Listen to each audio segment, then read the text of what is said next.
Hey, this is Shannon Methchick-Myers, and today we're going to take a look at how to use the Laplace transform to solve an initial value problem. This is for differential equations.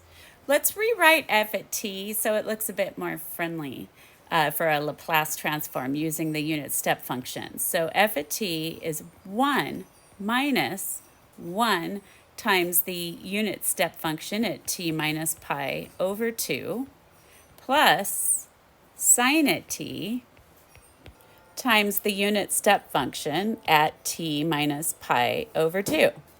Okay, so, oops, I forgot my parentheses right there. I'll keep it in there so it's not confusing. All right, so let's do this thing. We have y double prime plus y equals all this stuff we just found.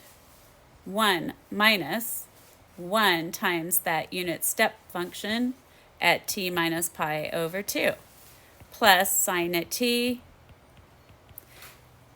and times that unit step function at t minus pi over 2. Now we need to evaluate the Laplace transform of each side. It's applied on that left side, and we will end up getting s squared L at y minus s y at 0 minus y prime at 0. That'll be the left side. And that's equal to, on the right side, we'll have L at 1 minus L at our unit step function at t minus pi over 2 plus L at sine at t times that unit step function at t minus pi over 2.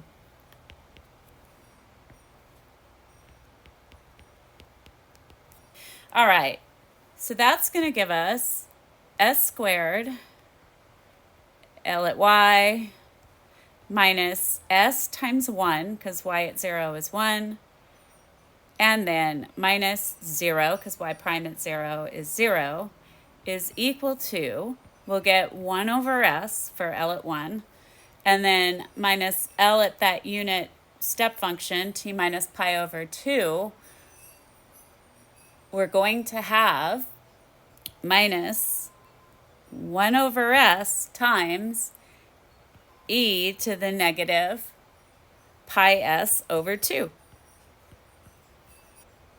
We will have plus, we have this, we want to take care of the shift, which is going to be e to the negative pi s over 2.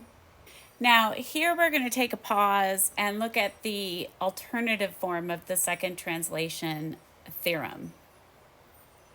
I'm just going to go down here and do it.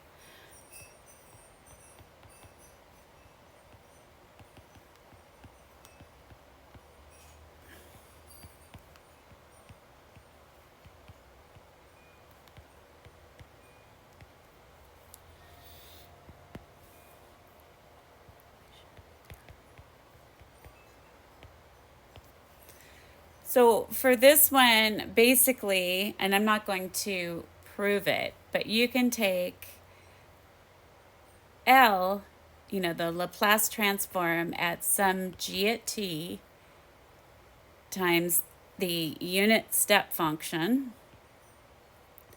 at t minus a and rewrite it as e to the negative a times s times the Laplace transform at g at t plus a. It's pretty easy to prove. If you just let u equal to t minus a, what will happen is you would get L at g at t times that unit step function of t minus a, would be equal to the integral from a to infinity of e to the negative st g at t dt. Now, using the substitution, you would have equals the integral from 0 to infinity of e to the negative s times t would be equal to u plus a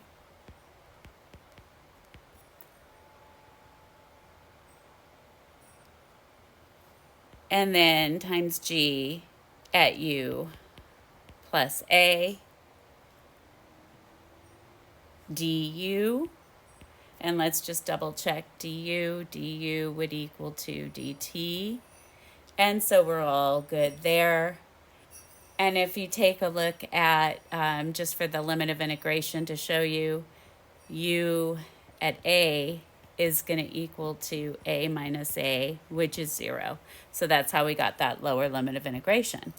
And so that is the reasoning I'm going to use for this next part.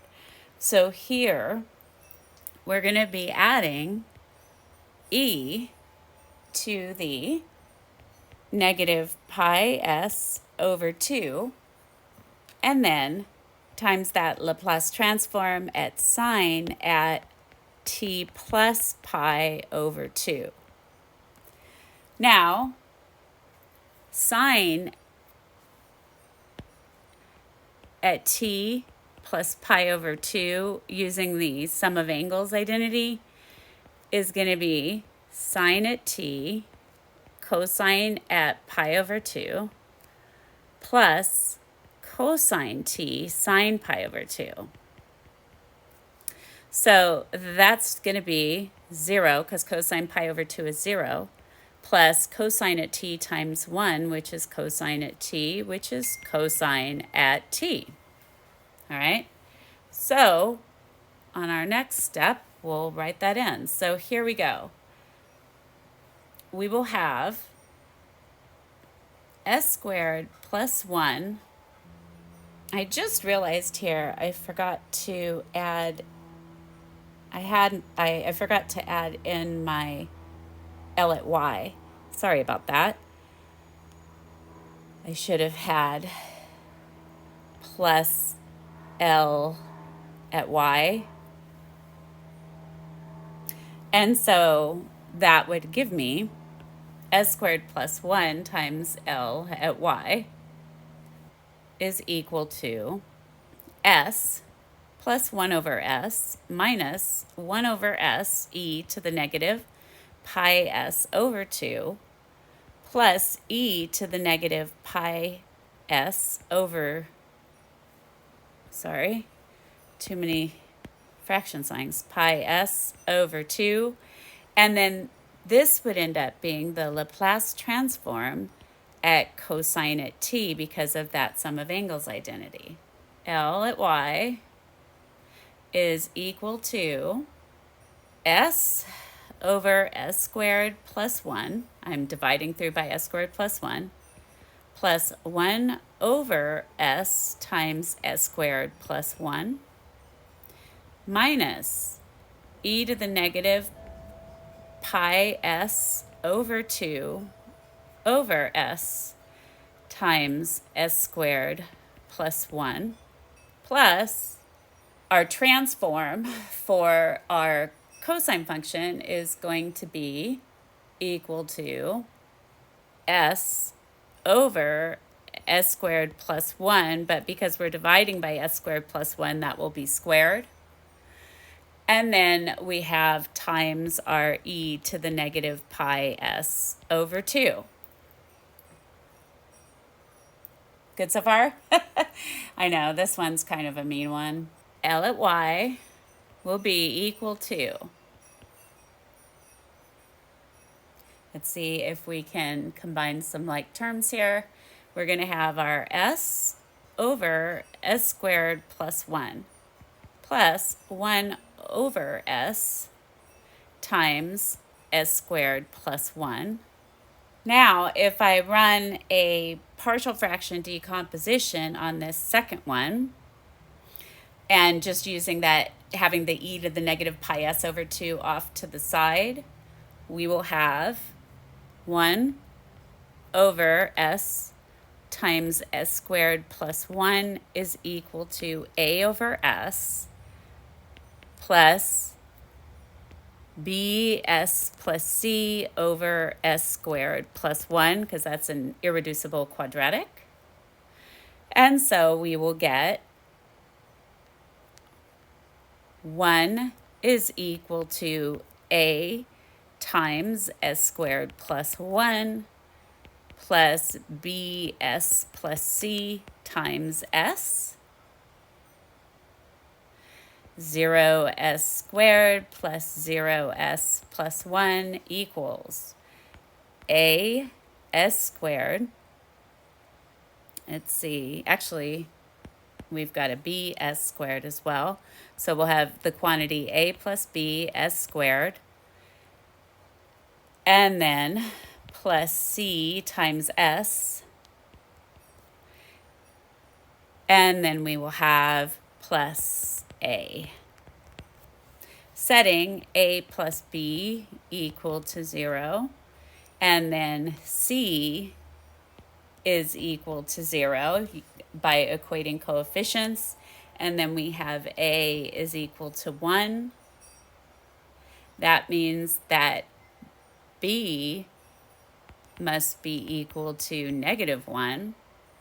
That's going to give us 1 over s times s squared plus 1 is equal to 1 over s, and then c is 0, b is -1, so I can write it as minus 1 over 1s, sorry. So I would just s over s squared plus 1. Cool so far? So coming back over here, we will have plus quantity 1 over s minus s over s squared plus 1 times e to the negative pi s over 2 plus s over s squared plus 1 times e to the negative pi s over 2. Now, if you notice, I can apply the same partial fraction decomposition to the second term. And so I'll end up with L at y, sorry, I've got dogs, is equal to s over s squared plus 1 plus 1 over s minus s over s squared plus 1, which is going to zero out the s over s squared plus 1, plus quantity 1 over s minus s over s squared plus 1 times e to the negative pi s. Thank you, Einstein. Over 2, good guard dog, plus s over s squared plus 1 times e to the negative pi s over 2. So these two zero, whoops, not that one. These two zero out. L at y is going to be equal to 1 over s plus quantity 1 over s minus s over s squared plus 1 e to the negative pi s over 2 plus s over s squared plus 1 times e to the negative pi s over 2.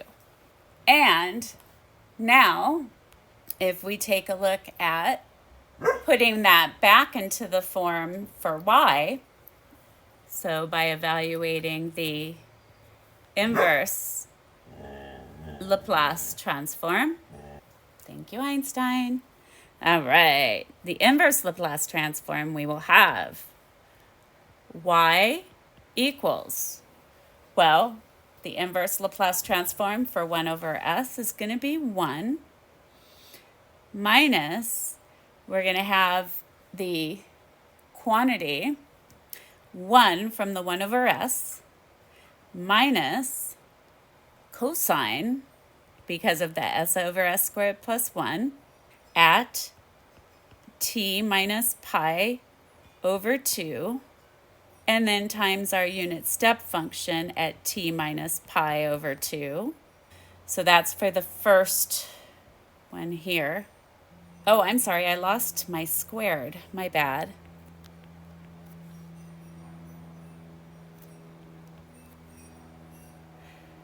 So this is going to make this the sine function. Now let's look at this one here. The s over s squared plus 1, the quantity squared, almost fits one of our formulas. We know that 2ks over s squared plus k squared squared is equal to t times sine at kt. In our case, k is 1, and so we will have plus, now we have our 1/2, but remember we have a shift, so instead of just t, we're going to be putting in t minus pi over 2.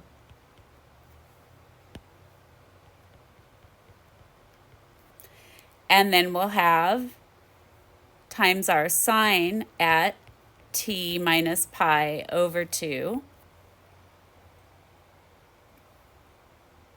And then we still will have our unit step function at t minus pi over 2.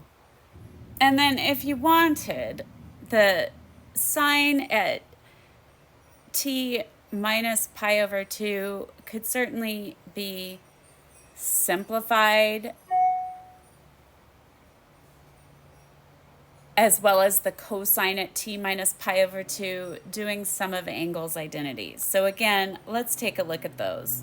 So a sine at pi t minus pi over 2 is equal to sine t cosine pi over 2 minus cosine t sine pi over 2.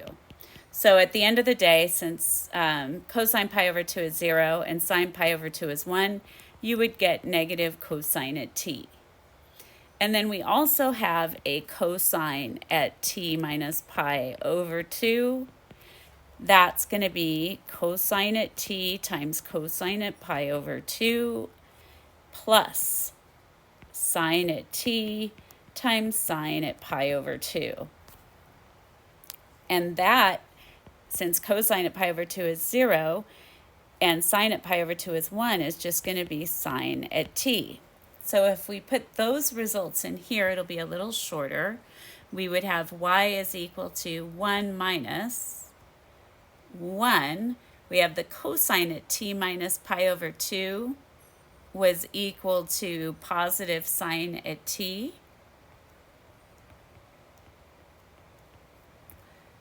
And we're going to have that times our unit step function at t minus pi over 2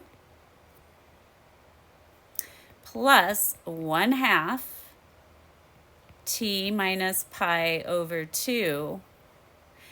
Now this sine at t minus pi over 2 is going to be negative cosine at t. So we're going to change the sign in front of the 1/2 to a negative.